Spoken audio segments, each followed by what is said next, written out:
আজ ওঙ্কার পঞ্চমী। আমরা সীতারাম দাস ওঙ্কারনাথ ঠাকুর সম্পর্কে জেনে নেব কিছু কথা। তিনি আমার দাদুর এবং দিদার গুরুদেব, আর আমি দাদু এবং দিদার কাছেই বড় হয়েছি। ছোটোবেলা থেকেই দেখেছি যে বাড়িতে আমাদের ঢোকার ঠিক সদর দরজার ঠিক ওপরেই থাকতো ঠাকুরের ছবি, ওঙ্কারনাথ ঠাকুরের ছবি।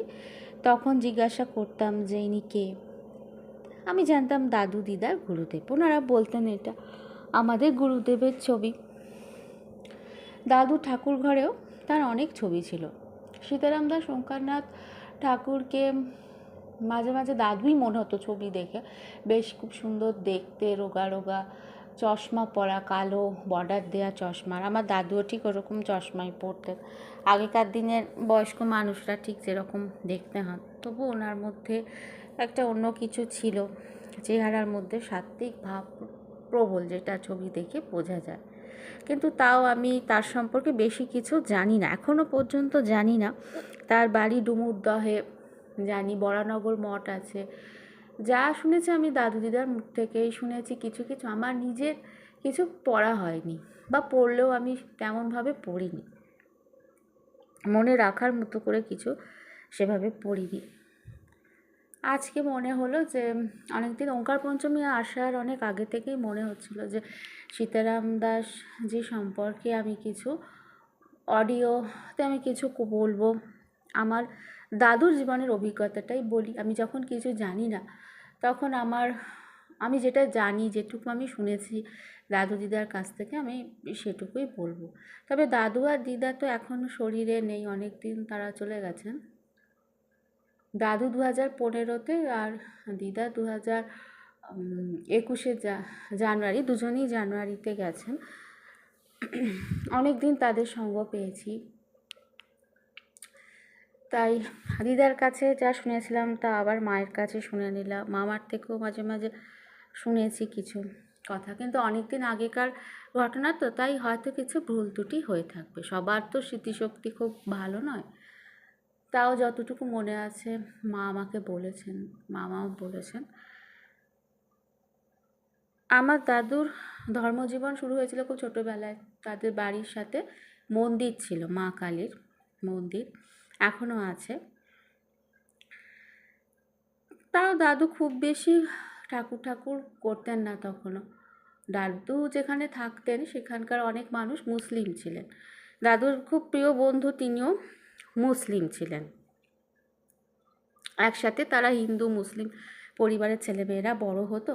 দাদুর বাবা মাদ্রাসা স্কুল প্রতিষ্ঠা করেছিলেন, যদিও তিনি একজন হিন্দু ব্রাহ্মণ ছিলেন, নিষ্ঠাবান ব্রাহ্মণ।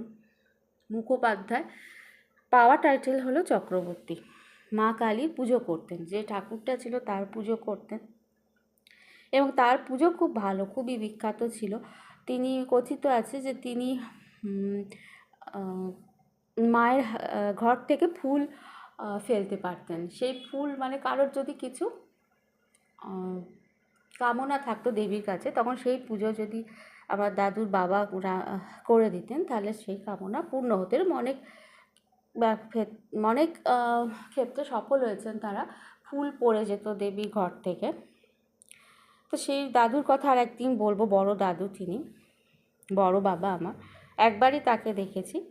হ্যাঁ, তিনি মুসলিম ছাত্রদেরও তিনি খুব ভালোভাবে পড়াতেন, যত্ন সহকারে, এবং দাদুও মাদ্রাসায় পড়াশোনা করেছেন। ভালো ছাত্র ছিলেন, মাদ্রাসার খুব বড় ছাত্র। দাদু ফার্স্ট হতেন, তার সেই মুসলিম বন্ধু সেকেন্ড হতেন, এরকম ব্যাপার ছিল। দুজনে খুবই বন্ধুত্ব। তো দাদুর অত ঠাকুর ব্যাপার ছিল না, মোটামুটি করতেন, আমরা যেরকম করে থাকি সেরকমই। পরে দাদু রেলে চাকরি করতেন, কাঁচরাপাড়াতে আসলেন। রেলে চাকরি করতে করতে তিনি, আমার দাদু পরীক্ষা দিতেন। তো একবার একটা পরীক্ষায় তিনি পাশ করতে পারলেন না। বারবার পরীক্ষা দিতেন, কিন্তু সব ভালো প্রিপারেশন হওয়া সত্ত্বেও দাদু পরীক্ষায় সফল হতে পারতেন না। বারবার এরকম অকৃতকার্য হতে হতে দাদুর মন খুব ভেঙে গেল। তখন তিনি ওই ঠাকুর দেবতার কাছে শুরু করলেন। ঠাকুরের যেখানে যত মন্দির ছিল তিনি যেতেন ঠাকুরের আরতি দেখতেন, তিনি ভাবতেন যে আমি এত পড়াশোনায় ভালো, এত ভালো পরীক্ষা দিচ্ছি, তাও আমি পাশ করছি না কেন, কী ব্যাপার। দাদু হিন্দি ভালো জানতেন, হিন্দি শিখেছিলেন পরে বয়সকালে, এমনি সবই জানতেন, উর্দু জানতেন, মাদ্রাসায় পড়তেন তো তাই উর্দু ভালো জানতেন, বাংলা জানতেন, ইংরাজি জানতেন, সংস্কৃতও জানতেন। তো এরকম দৌড়াদৌড়ি করতে করতে দাদু কাঁপার জ্ঞানানন্দ আশ্রমে যান। তখন জ্ঞানানন্দ স্বামী ছিলেন, তিনি আমার দাদুর ইচ্ছে ছিল তার কাছে দীক্ষা নেবার, কিন্তু জ্ঞানানন্দ স্বামী দাদুকে দেখে বললেন যে তোমার গুরু অন্য কেউ হবে, আমি তোমার দীক্ষাগুরু হতে পারবো না, তোমার গুরু অন্য কেউ নির্দিষ্ট আছে। তখন দাদু আবার খোঁজ শুরু করলেন কার কাছ থেকে দীক্ষা নিয়েছে। সীতারাম দাস ওঙ্কারনাথ ঠাকুরের কথা তিনি শুনেছিলেন। আমার দিদার খুব ইচ্ছে ছিল তার কাছে দীক্ষা নেবার। দিদা একদিন গেলেনও। এখানে রথতলা বলে একটা জায়গা আছে, কল্যাণী রথতলাতে দুলাল চন্দ্র চট্টোপাধ্যায় বলে একজন থাকতেন, তিনি সীতারাম দাস ওঙ্কারনাথ ঠাকুরের খুব ঘনিষ্ঠ শিষ্য ছিলেন, এবং সেই বাড়িতে সীতারাম দাস ওঙ্কারনাথ ঠাকুর আসতেন মাঝে মাঝে। দিদা সেই বাড়িতে গিয়ে কারোর সাথে গিয়েছিলেন, গিয়ে কোনো বান্ধবীর সাথে দিদা গিয়েছিলেন। তো সেখানে গিয়ে উনি ওঙ্কারনাথ ঠাকুরকে দেখেন।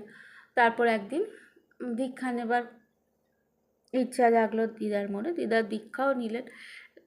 কিন্তু দাদুর দীক্ষা নেবার দাদু গিয়েছিলেন দিদার সাথে, কিন্তু ওঙ্কারনাথ ঠাকুরকে দেখে দাদুর দীক্ষা নিতে ইচ্ছা হয়নি, কারণ তিনি ওঙ্কারনাথ ঠাকুরের খুব নিয়ম ছিল, ওই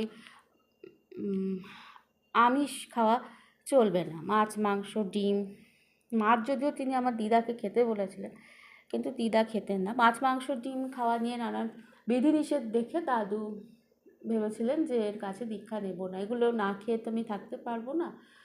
তো দাদু চলে আসলেন। তারপর দাদু আবার ভাবছেন কার থেকে দীক্ষা নেব। তো দাদু একদিন স্বপ্ন দেখেছিলেন রাত্রিরে যে ওঙ্কারনাথ ঠাকুরই তাকে দীক্ষা দিচ্ছেন। এইরকম ঘটনা দাদু পরে দিদাকে বললেন যে আমি এরকম স্বপ্ন দেখেছি। ওঙ্কারনাথ ঠাকুরকে দাদু একবার বলেছিলেন যে ওই পরীক্ষায় পাশ করতে পারছি না, সেই ঘটনাটা যে এরকম বারবার হচ্ছে কেন তার সাথে, সে ব্যাপারে বলেছিলেন। তখন ওঙ্কারনাথ ঠাকুর দাদুকে বলেছিলেন যে তুই আগে আসল পরীক্ষায় পাশ কর, তারপর নকল পরীক্ষায় পাশ করবি। তো দাদু যে বছর সেই অফিসার হওয়ার পরীক্ষায় পাশ করেছিলেন, সেই বছর দাদু কিছুই পড়াশোনা করেননি। আগের দিন রাতে একটা পারিবারিক ব্যাপারে দাদুর মন খুব খারাপ ছিল, উনি কিছুই পড়াশোনা করেননি। পরীক্ষার আগের দিনের কথা বলছে। আমার ছোটো মামাকে দূরে যেতে হয়েছিল। এগুলো সব পরের ঘটনা, দাদু দীক্ষা নেবার পরের ঘটনা। কিন্তু দাদু পড়াশোনা না করেও সেই বাড়ি ভালোভাবে পাশ করে যান। এইবার দাদু যখন ঠিক করলেন দীক্ষা নেবেন, আমার দিদা একদিন বললেন যে তার নিজের বাবার জন্য খুব দুঃখ হচ্ছে, বাবাকে অনেকদিন দেখতে যেতে পারেননি। তখন দাদু বললেন যে তুমি কোন বাবার কাছে যেতে চাও, তোমার আসল বাবার কাছে যেতে চাও না নকল বাবার কাছে? দিদা বললেন আমি আমার আসল বাবার কাছে যেতে চাই। দাদু এবার খোঁজ করতে থাকলেন। ওঙ্কারনাথ ঠাকুর সেই সময় ছিলেন বেনারসে একটা বাড়িতে। দাদু খোঁজ করলেন, টিকিট সব করে বেনারসে দিদাকে নিয়ে গেলেন। মা তখন ছোট, আমার দুই মামা ছিলেন। এটা 1968 সালেরও আগের কথা, কিছু আগের কথা।